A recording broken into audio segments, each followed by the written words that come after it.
How's it going? Before any of this starts, I just want to say I'm sorry if I look very like red and sweaty. It's because it's extremely hot. Okay, there's been something wrong. Actually, there's something very, very wrong, and it's this goddamn heat. It's the heat out there. It's the heat. Hey, heat. Fuck you. So yeah, if I look like I'm like a roasted pig, almost, you know how they have like that like that caramel look to them, just ignore that for me, okay? As I'm not a pig. Are you sure about that? As I'm not a pig, I'm just very glazed. What? I'm glazed in the heat. Oh, heavens. Every single year, companies try to make the next big thing in tech, and almost every time, it is 100% a pointless product. Like, for example, I am very surprised that Dyson hasn't released a vacuum with, like, a touchscreen on it so you can scroll reels while vacuuming, and it would be completely pointless. Yet, it would still cost about the same as a 2004 Nissan Maxima. But the other day, I heard about this product, which is in this list BTW. But after I heard about it, I started to do research, and it turns out so many companies just suck at making any sort of like product. Like it's not even just like them like failing at trying to make the next big thing. They just suck at like a lot of them. One company on here actually is pretty reputable, besides this one product I'm going over. But other than that, these companies don't exist anymore because they were so bad. And you know, it is kind of sad to see this because these products just failed miserably. Like, it's really sad. I'm just kidding. No, it's not. I really couldn't give a shit. But anyway, I picked 3 failed tech products. That's right, count it, 3. And I kind of just picked 3 that kind of just like infuriate me with how like pointless they are. So in the number 3 spot is a product called the Juicero Press. The Juicero Press was a product released in 2016 by the company Juicero. So the Juicero Press was a juicer, but an extremely over-engineered, very fancy juicer. Which, by the way, before even getting into why it sucked, it already sounds like a very pointless, stupid product. Like, who needs a fancy juicer? I get someone needs a fancy juicer, it's not me apparently. The Juicero Press was a fruit and vegetable juicer, which featured built-in Wi-Fi, because, you know, we all need that when juicing our juices. And it had its own single-serving bags of pre-chopped fruits and vegetables to use with the juicer. And as of right now, you may be thinking, oh, that doesn't sound that bad. It just sounds like a very fancy modern juicer. Well, what if I told you you were wrong? Because this thing sucked. Point 1 of why it sucked, the price. This thing originally cost $699, but in 2017, it was lowered down to $399 due to lack of sales, which should already say something about the product. And I mean, now comparing that price to like some industrial juicers, it doesn't sound that bad of a price, but the difference is, with those industrial juicers, you could use your own fruits and vegetables. You couldn't do that with this one. This stupid fucking juicer had to take its own like pre-chopped bags that were around $5 to $7 a pop. And they were only single-serving bags. But what's even crazier and even more stupid is that on each bag it had a QR code that you had to scan or else it just wouldn't work. The juicer would not work. And apparently the CEO, Jeff Dunn, said that it was a safety feature so you don't use it after the expiration date. But here's the fucking kicker. These things only lasted 8 days. Like, imagine spending $400 on a juicer and you only have a week to use your fruit bags or else you can't use the $400 juicer you just bought. Like, that is probably the stupidest thing I have ever heard. Well, I don't know, ever. Maybe within the past week. But here's a twist. Let's say you went over the expiration date by just 1 day. Just because your Wi-Fi connected Bluetooth speaker Tesla juicer isn't going to squeeze it, you can just do it by hand. Like, literally, it was found out that all you had to do was squeeze the bag with your bare hands. Your bare hands. Are you following along with me?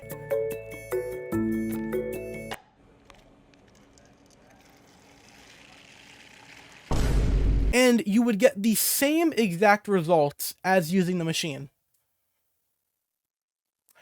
Your hands could give the same result as a $400 machine that you supposedly needed for the bags. I'm just gonna take a seat for that one. What were we talking about again? So that is like if you were to go to the beach and fill a bucket up with sand, but instead of doing it for free by hand, you go out and buy a Caterpillar Crawler Excavator XBE00372 2021 for $300,000 just to fill the bucket with sand. That is how stupid this juicer sounds. And after it was found out that all you had to do was squeeze it by hand, the backlash was insane. There was so much backlash that the company, of course, tried to defend it by saying squeezing it by hand only causes a mess and a poor user experience. Can we just give a round of applause to probably the best excuse ever given to defend a very clearly pointless product? Just give it up for whoever the hell owned this company. Oh no, guys, it's not the machine that's pointless. It's just that it squeezes the bags in such a way that your hands just could never. Also, it's gonna cause a mess. Like, thanks, Juicero, your excuse is still not enough for me not to want a full refund. And it's actually funny I say that because I'm pretty sure Juicero ended up, like, buying back, I assume, almost all machines. They also suspended sales of the machines and the bags, obviously. It has now been 7 years since Juicero shut down, and I think I could speak for all of us when I say it really feels like a weight off our shoulders. It feels like I can finally breathe, and it feels amazing. Bye-bye, Juicero. Your memory will for always live on as the stupidest f***ing product ever. Now, in the number 2 spot is a product that you may have never heard of, because I have never heard of it until recently. And if I don't know something exists, you also don't know something exists, and that's just kind of how it works. So the product I'm talking about is called the Apple Pippin. Apparently,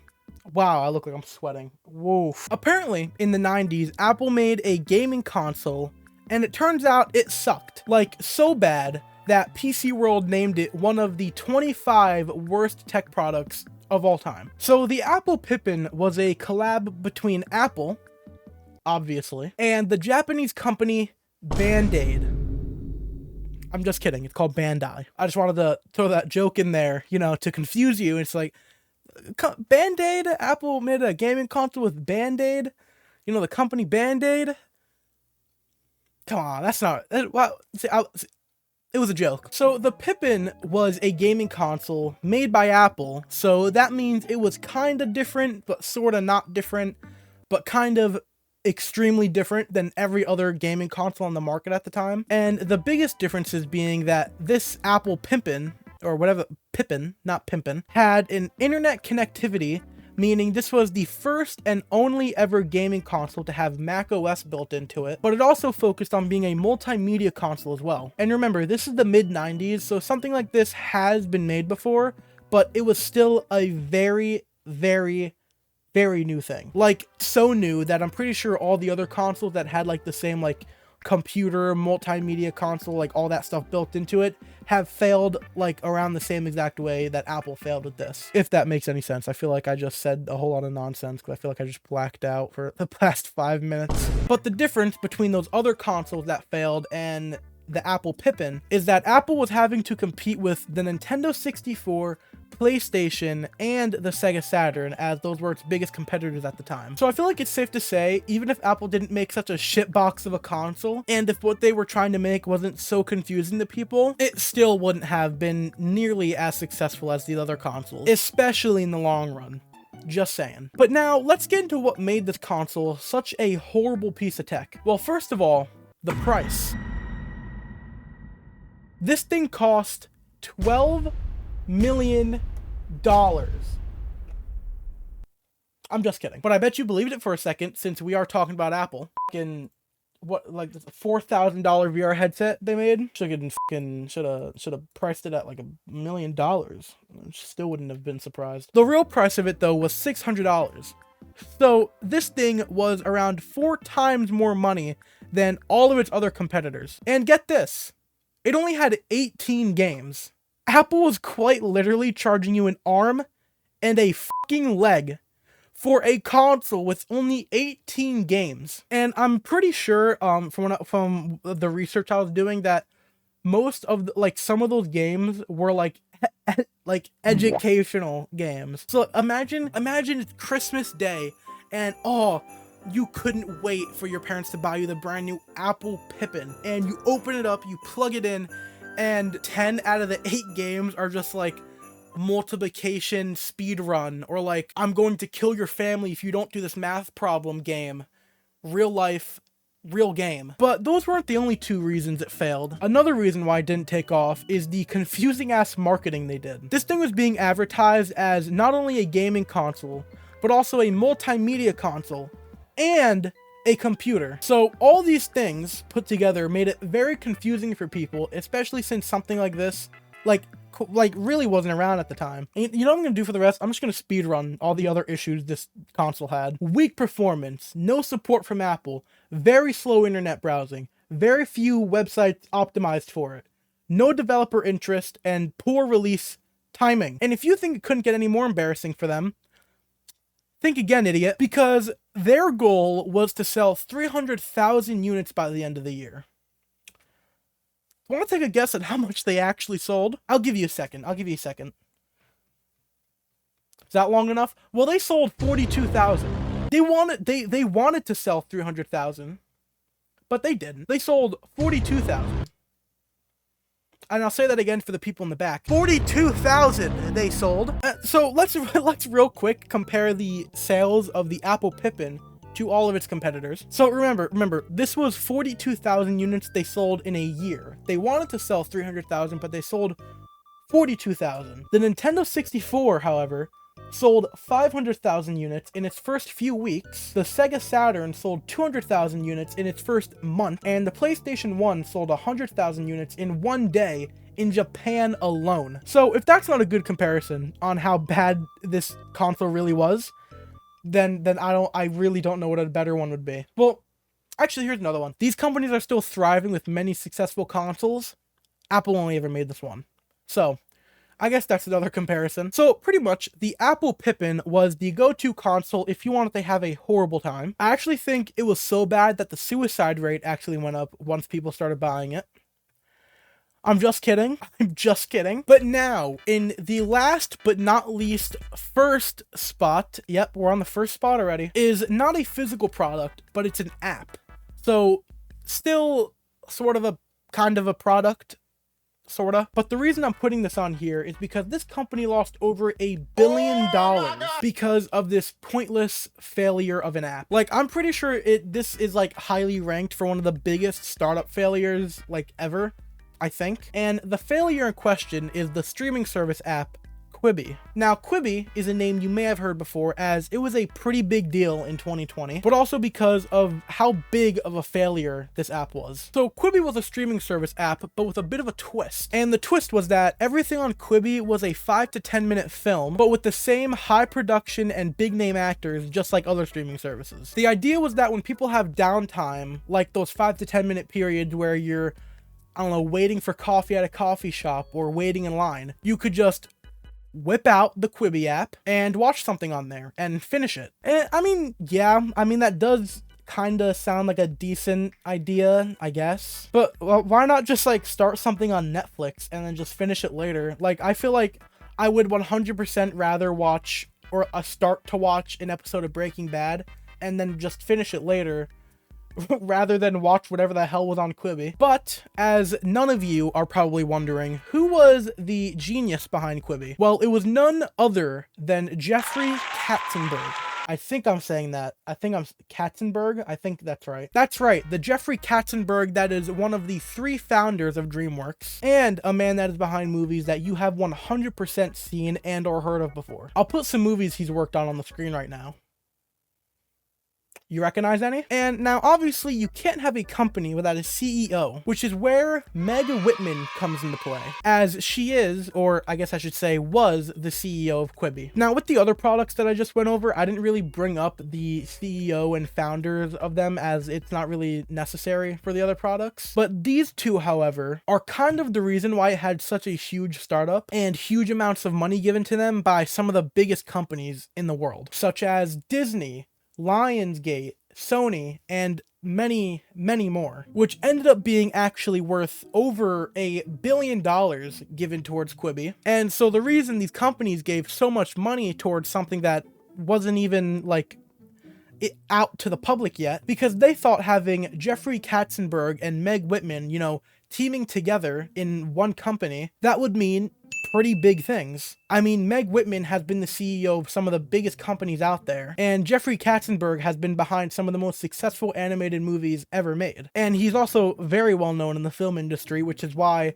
there was like Disney, 21st Century, you know, all these movie companies giving it towards them. But also because it was a streaming, it probably wasn't even because of him and being in the film industry. It's probably just because it was a fucking streaming service app, and that's kind of what they do. They need production studios. But that is where these companies went wrong giving them money, because not only did it fail, but it failed hard as shit. It was horrible. As I said, I'm pretty sure this is like ranked up there for like one of the biggest startup failures. As when the app was first released in April of 2020, it received around 3 million downloads within the first month, which is quite the number. And to all users that downloaded it between the release date and April 20th, I'm pretty sure the release date was April 6th. Yeah, so I think it was April 6th to the 20th. Whoever downloaded it between those days were eligible for a free 90-day free trial. A free 90-day free trial.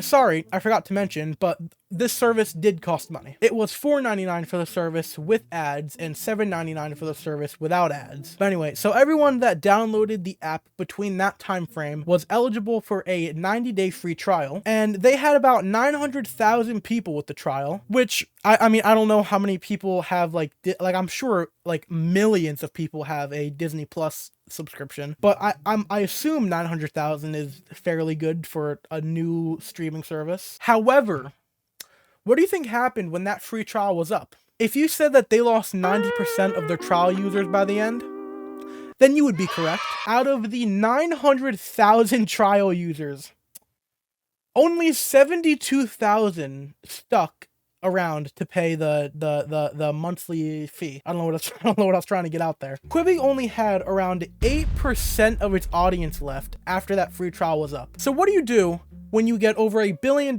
in funding and in return only 8% of your audience stays?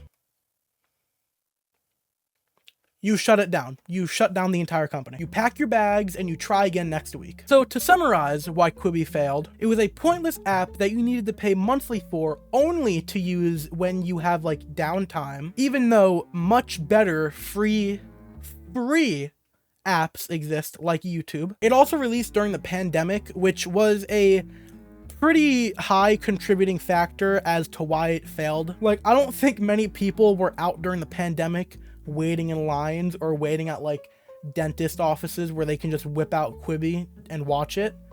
Like, I don't think anyone needed to do that. Now, all of these products I can 100% go into more depth and detail about. So if that's something you would like to see, like as a video where I just single out one of these products and go even more in depth about it and why it failed, let me know if you would like to see any of these, or if there's anything else you would want me to cover, comment down below. So that was my very exhilarating, very big list of pointless failed tech products. I hope you enjoyed, and yeah, you gotta subscribe. Like, you have to, like, I have no choice. You kind of have to. Like, it's really not up to me. Like, I'm getting told from higher ups that you, like, kind of have to sort of subscribe. So, let's go ahead and do that one for me. Thanks, guys.